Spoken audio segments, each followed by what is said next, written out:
Scholars na anak ng mga OFW pumirma ng kontrata para sa kanilang libreng pag-aaral sa kolehiyo, hatid ng DOST at OWA.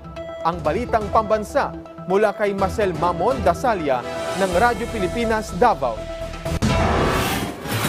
Pumirma na ng kontrata at isinailalim sa oryentasyon ang 50 mag-aaral na nakapasa sa scholarship ng Department of Science and Technology o DOST-11 sa pagkikipagtulungan ng Overseas Workers Welfare Administration o OWA noong Sabado, October 19 na ginanap sa Apo View Hotel sa Davao City. Kasama ng mga scholars ang kanilang magulang o guardian kung saan karamihan sa kanila mga seafarers, domestic workers, hotel and resto workers at mga medical workers. Ang 50 scholars na naka-enroll sa iba't ibang paaralan sa Davao City ay makakatanggap ng tig 60,000 pesos kada taon bilang scholarship grant. Malaki naman ang pasasalamat ni Yeshua Khalil Aparicio, first-year computer engineering student ng Mapua Malayan Colleges, Mindanao at guardian nito na si Mary Jen Perez dahil malaking tulong nila ang pagiging scholar ng DOST sa inang nagtatrabaho sa isang cruise ship.